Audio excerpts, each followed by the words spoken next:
El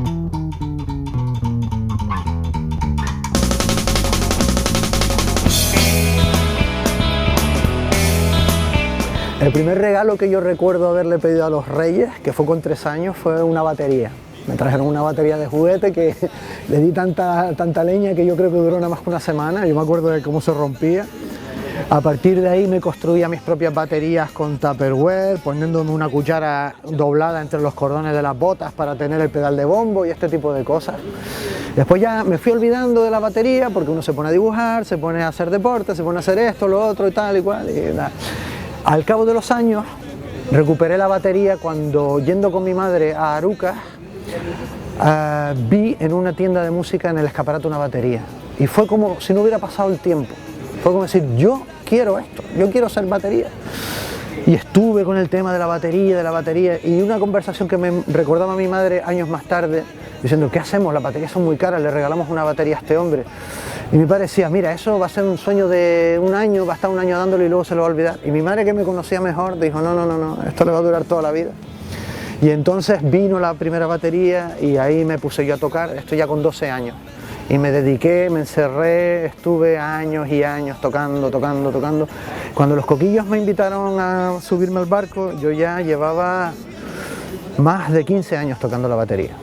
Entonces todo el mundo decía, coño, qué bueno eres. Yo, no, perdona, es que llevo tantos años tocando que sería para darme de palos si no toco bien, ¿no? Yo frente a eso veía a los Coquillos como musicalmente unos advenedizos, ¿no? Eran unos músicos muy verdes que sabían relativamente, no es que no supieran música, sabían tocar la guitarra divinamente, tanto Miguel como Ginés, se sabían todos los acordes que había que saberse y tal, pero los veía como unos advenedizos. Yo había visto muchos grupos crecer y morir, había visto músicos consagrados de la escena canaria y ellos eran los que entraban por la puerta para adentro sin ni siquiera tocar. No digo tocar el instrumento, sin tocar la puerta, ¿no? Arramblaban con todo, ¿no? Y yo recuerdo de notar ese mismo sentimiento en muchos músicos ya consagrados, ¿no? Y decir, bueno, y estos tíos, ¿no? Nos miramos un poco por encima del hombro a Ginés y a Miguel. Y yo, como nunca he sido tampoco defensor de ningún tipo de bastiones en ese sentido, yo nunca me sentí en ninguna poltrona ni me sentí que tuviera que defender nada, me parecía una cosa simpática, ¿no? O sea, el tema de que ellos entraran con ese descaro, yo le di la bienvenida, ¿no? Y cuando me dijeron súbete, yo me metí y dije, venga, pues a aportar toda la experiencia que yo pueda aportar, que por otra parte escénicamente tampoco era tanta. O sea, yo había tocado toda mi vida, pero estar en un escenario, actuar, eso no era algo que formara parte de mi día a día, ni mucho menos, ¿no? Eso lo aprendí con los Coquillos, y a poder hablar en las ruedas de prensa, y a dejar de ser esa persona introspectiva y tímida que yo era para empezar a ser un poco más comunicativo. Todo eso también me lo dio el grupo, ¿no? El grupo en ese sentido me hizo crecer mucho. Yo aporté, digamos, la serenidad que da saberse sólido en el instrumento, la batería. Intentaba aportar ese tipo de solidez musical al grupo, ¿no? Y creo que ese fue mi cometido durante muchos años y creo que lo cumplí bien. Lo que recibí como contraprestación fue eso, crecer como persona. Los Coquillos me ayudaron a crecer y a tomar decisiones luego existenciales, coño, que de no haber estado los Coquillos de por medio probablemente me habrían conducido a una vida totalmente distinta a la que tengo hoy en día. A los Coquillos los vi yo actuar en la Plaza de Santa Ana, siendo telonero de Dani Pacheco, que era integrante de Palmera, que presentaba el disco El regreso al hombre mosca o algo así. Yo iba a ver a Dani Pacheco, yo no sabía ni que había teloneros. Y de repente cuando veo a los Coquillos, veo a Ginés, escucho las canciones, me acuerdo que me quedé impresionado, porque por primera vez veía un grupo de pop que estaba claramente dirigido a llegar a la gente y con un mensaje muy claro, muy divertido, muy ágil, muy fresco.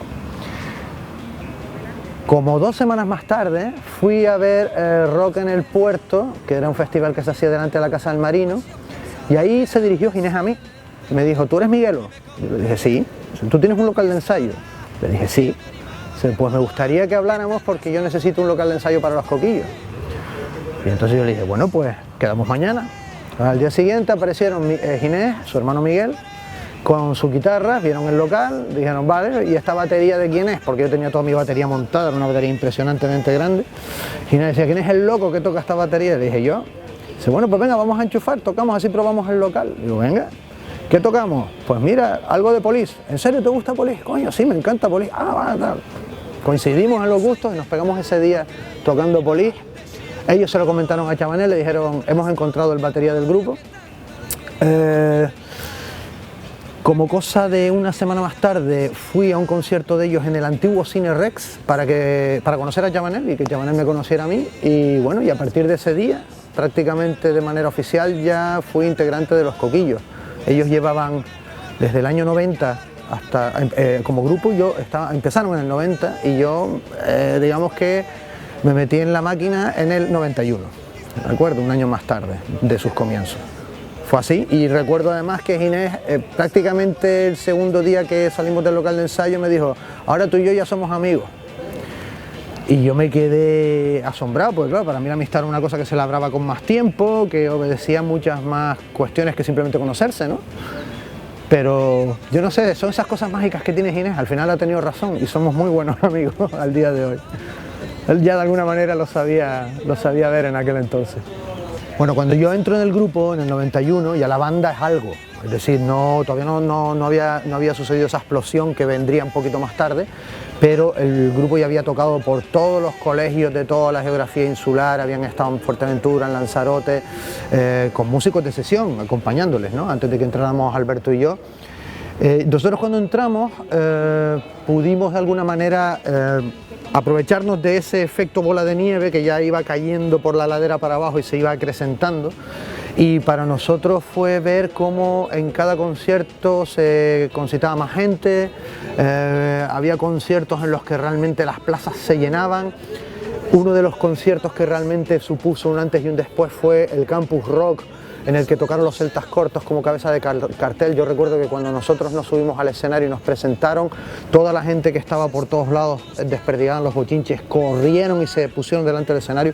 Yo eso no lo había visto nunca antes, probablemente porque no soy lo suficientemente mayor como para haber vivido la época de los Canarios, pero yo nunca había visto ese fenómeno de seguimiento a un grupo había muchas aspiraciones en la gente para que Los Coquillos fueran algo más que un grupo de moda, ¿no?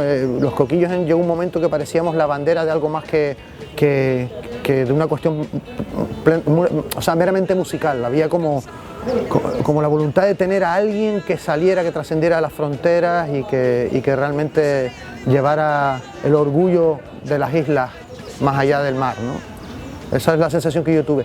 Y aquellos primeros años, 91, 92, 93, que fueron años con casi 100 conciertos anuales y con estudios de grabación de por medio para grabar los discos, para mí fueron una gran enseñanza, un gran aprendizaje.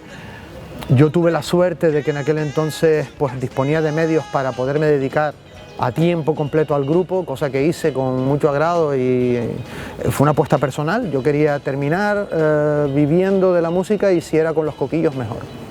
Nosotros estamos desde el 91 hasta el 93 prácticamente a 2 conciertos por semana, prácticamente. Eso es, y el resto del tiempo estamos ahí. El resto del tiempo estamos ahí ensayando a diario con una profesionalidad tremenda. Y todo eso se ve recompensado en el 93, cuando nos invitan a participar en el WOMAD de Cáceres.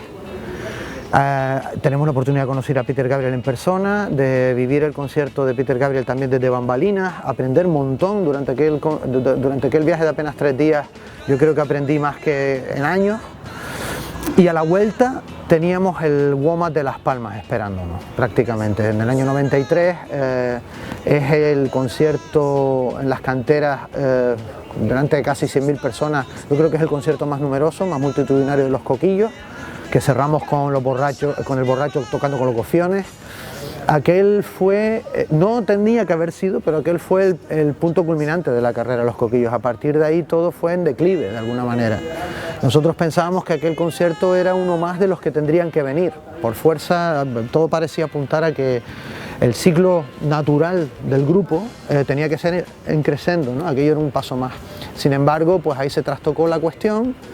Nosotros teníamos material para grabar en lo que sería nuestro tercer disco y segundo con la discográfica que teníamos en aquel entonces, y cuando se lo comunicamos a la discográfica para grabarlo nos dijeron que no podían grabarlo porque no podían acometer los gastos, porque no habían recuperado la inversión realizada en El Ángel Guardián, segundo disco nuestro, primero de ellos, cosa que por otra parte se reveló que no era cierta. Nosotros teníamos los datos de venta a través de las GAE, sabíamos que ellos de sobra tenían que haber ya recuperado su dinero.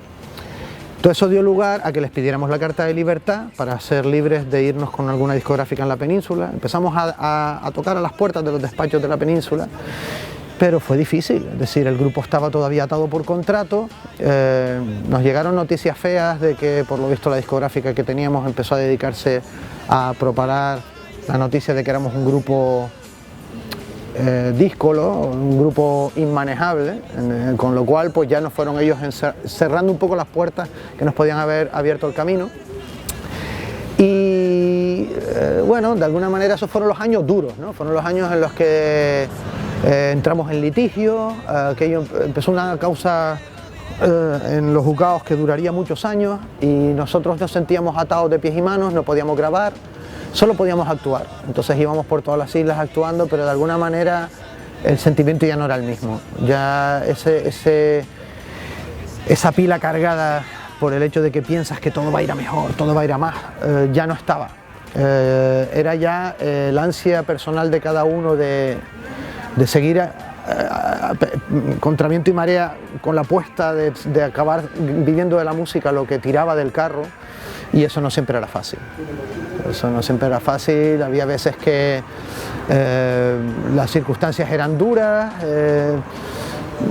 en fin, entraban cuestiones personales. Claro, cuando ya no vas a caballo ganador es cuando surgen todas las cuestiones personales, es decir, cuando uno tiene obligaciones familiares, ya no se puede compaginar todo también con el grupo. Es la época en la que Alberto se va, estamos buscando bajista, entra Rafa Daza, al cabo de un tiempo él se va, entra Rosa Elena. El grupo va dando en ese sentido tumbos y no es ya ese espíritu de banda, digamos, férrea, capaz de luchar contra los elementos. Eso ya no está ahí. Y recuerdo particularmente un concierto que dimos en el Festival Atlántica, que la crítica especializada escrita de la prensa nacional, Rock Deluxe, demolió. La actuación de los Coquillos fue demolida, nos tallaron de todo, nos dijeron de todo menos bonito, y a mí eso no me dolía, pero a Miguelín, por ejemplo, el hermano de Ginés, lo rompió por el eje.